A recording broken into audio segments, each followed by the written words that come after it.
Hey, what's happening, all you battle-hardened warriors out there? I'm Dudes Disden, and I'm coming at you with another episode review of Super Dragon Ball Heroes. This time it's episode 12, titled Calling All Super Warriors, Universe 7's Decisive Battle.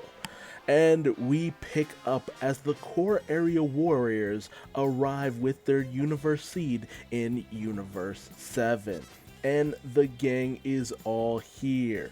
Orin, Kamin, Hearts, Fuzamasu, they're ready to heck shit up. And, Hearts is ready to go. He's ready to just decimate this universe. But our team of Universe 7 are just ready to throw down. Dragon Team, Z Warriors, what have you. Now, the real interesting part here is the fact that Android 17 showed up as well. That really caught me off guard. Like, is that just the thing now? Android 17 shows up with the group? Because Android 17 never used to do things like this. Like, I mean, now that they actually know how to find him, maybe that's a different story, but before it was always a thing of, we'd get Tien, Yamcha, Gohan. I'm surprised he's not involved with this. Maybe he had a conference to go to. But it's really unfortunate. Whereas you think you would normally see like characters like Goten or Trunks or Gohan involved. Nope, it's Piccolo and, well, Piccolo makes sense, but Android 17 now? Odd. And why not 18 too? Just, come on. But we all know why he's involved. He's gotten super popular because of his involvement in the Tournament of Power. Android 17 is that big now. He's standing on the shoulders of giants at this point. So, you can't really say I'm too surprised. But, Hearts is ready to throw down. It's just like, yeah, come at me, bro. And so everyone powers up and the fight rages onward. As Orin and Kamin are actually really ready to go at it with Vegeta after what he did last time. However, Piccolo and Android 17 come in to, take them on in order for Vegeta to go off and help out Trunks against Fuzamasu. Because, I mean, Fuzamasu's pretty powerful and Trunks might need some help. Meanwhile, the one who really needs some help, as we're shown, is Goku, as he keeps being pushed down by Hearts' gravity ability. Like, Goku makes no leeway in actually getting to Hearts. He can't even touch Hearts. And like a freaking idiot, he keeps charging back in. It's just like, okay, I got him this time, and just brought back to the ground. And then he goes up again and just gets brought back to the ground. It's a real effort in futility at this point. Meanwhile, Fu, this little shit, is just sitting on his ass watching. And it's just like, yeah, Universe 7 is a perfect place to fuel the Universe Seed. But it's just like, well, whose side are you really on, dude? Will you just do something or explain something to us? Because it's just like the way he makes this comment makes it sound like he's in league with the core area war. But we see through the fact that he actually, sent Metal Cooler or Meta Cooler, however you pronounce it, off to, fight Lagass in Universe 3, and, Lagass gets her ass completely handed to her, which is just like, well, was she actually powerful, or because she was giving it to Goku, but he was weakened, and we had no real grasp of her power, but she's already out of commission. So it's just like, okay, was this character important?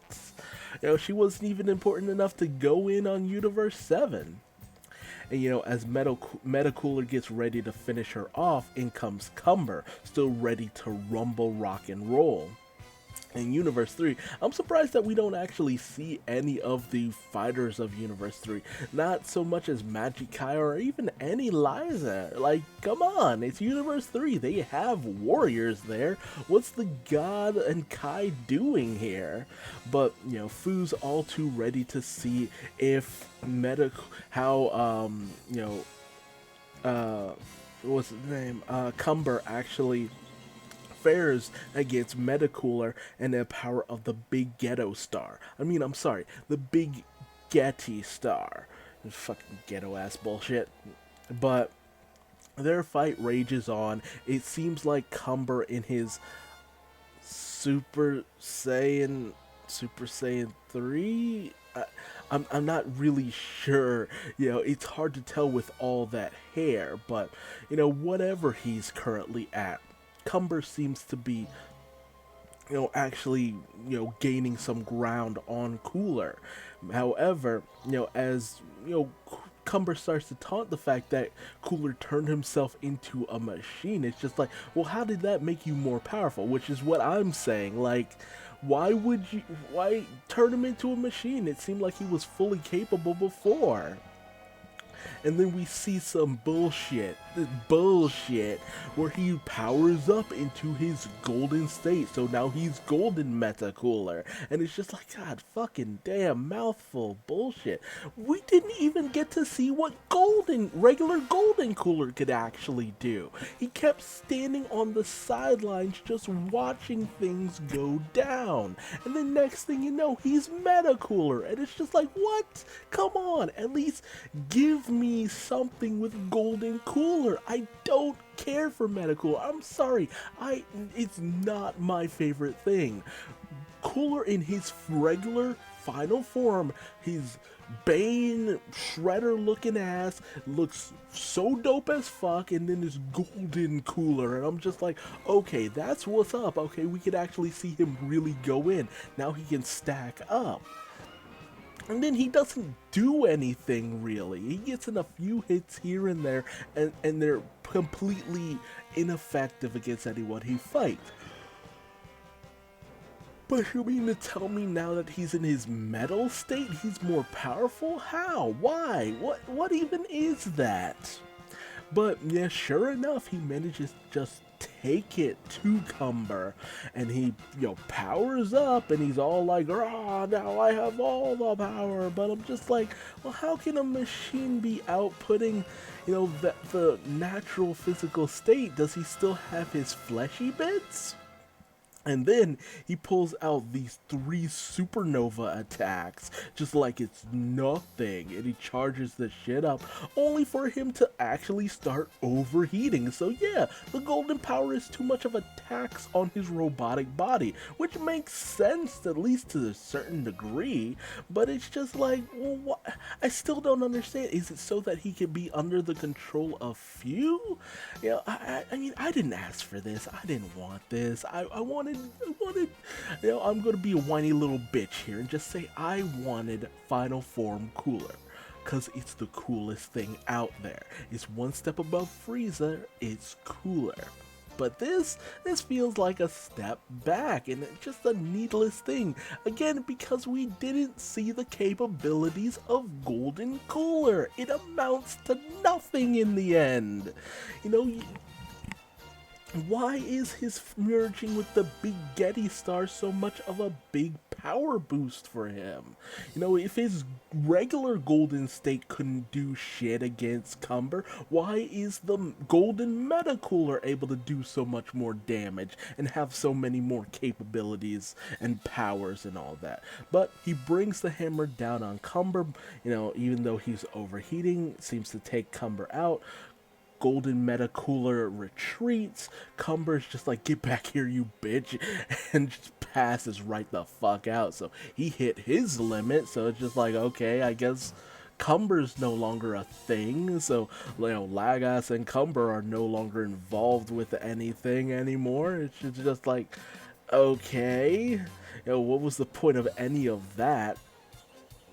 And, Fu's just like, I managed to gain some useful data from this. And that data is the most bullshit talk in any form of anime. Because I hear it in Kingdom Hearts, I hear it in Naruto, I hear it in this, that, and the other. It's just like, what data are you actually gathering? What numbers are you using? And for Fu, and on Fu's part, what are you actually using any of this for? What is your end goal here, man?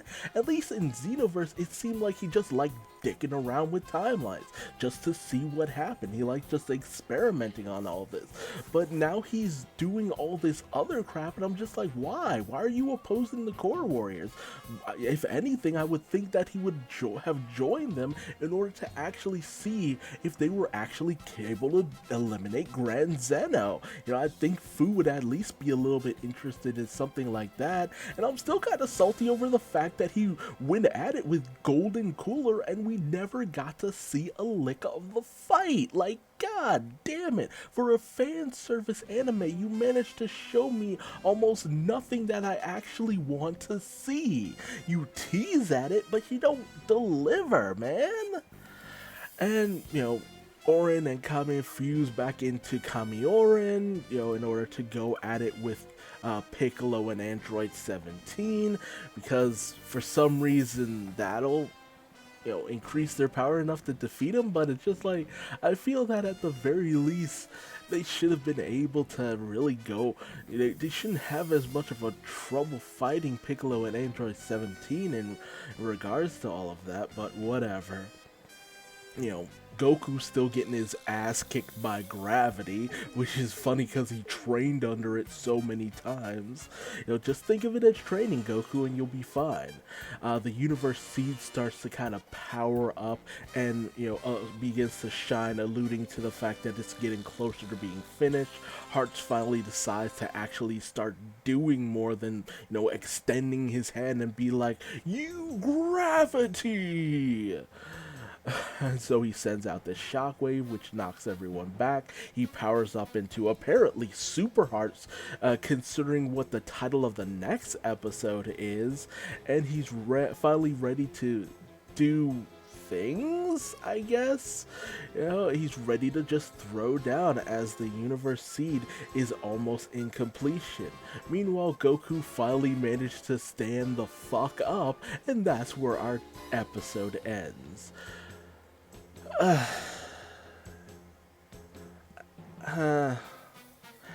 sorry, I can't not just display my disappointment. It's just like, I wanted, when this series started up, the idea of Cooler being involved and him being a pivotal character and actually having episodes dedicated to him, I was all on board with that because I love Cooler. Cooler is the coolest.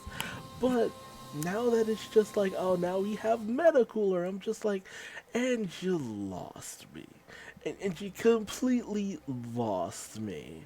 It's not like, I've never been the biggest fan of Metacooler. I'm just not. You know, he's not a bad character, it's just not a character I very much care for. You know, it felt like it's just really weird, cheap thing to do. And it's just like, well, Freezer was, you know, metallic and stuff, why not his brother as well?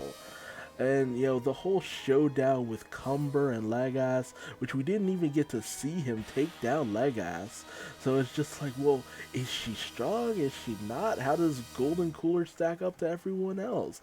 Like, why wouldn't you just take out Cumber when he was displayed as, oh, he's the next big Saiyan threat? And where the hell is Cumber even from? You know, I'd like some answers on that. And that's just the problem. The logistics of this entire series just do not hold water. They just do not hold water, and it just leaves me with more questions than answers, and a sense of satisfaction. There we go. I speak words good. You know, any sense of satisfaction just does not hit me with this series, and it's just time after time after time again. I'm interested to see where it goes, but man, y'all are just not really paying anything off here. But hey, tell me your thoughts in the comment section below. Did you like this episode? Did you hate it? How did you feel about it? You know, how did you feel about Golden Metacooler and all that? And how did you feel about the fact that Cumber was taken out by him as well as Legas, despite the fact that they were being clouded as these very powerful fighters for the most part? And, you know, Hearts is now super, despite the fact that, you know, it didn't seem like anyone could touch him when he wasn't super. So it's just like, well, what's the difference? If anything, it just feels like, well, you know, Hearts decided to, instead of slicking back his hair, he'd spike it up this time. Like, come on. I don't know, man. I really don't know. Like this video if you liked it, dislike it if you didn't. Tell me what I did wrong in the comment section below so that I might better myself for future videos. Subscribe and hit the bell icon, that way you never miss out on another Super Dragon Ball Heroes episode review where I just rant more about how disappointed I am in this series. And if you want to find me on social media, just Google DewsDizDin. Believe me, I'm everywhere. Even the naughty places. And until the next video, just remember that technology is the wave of the future, and when in doubt, turn yourself into a cyborg. I'm DewsDizDin, and I think it's time for me to go to bed. Bye-bye.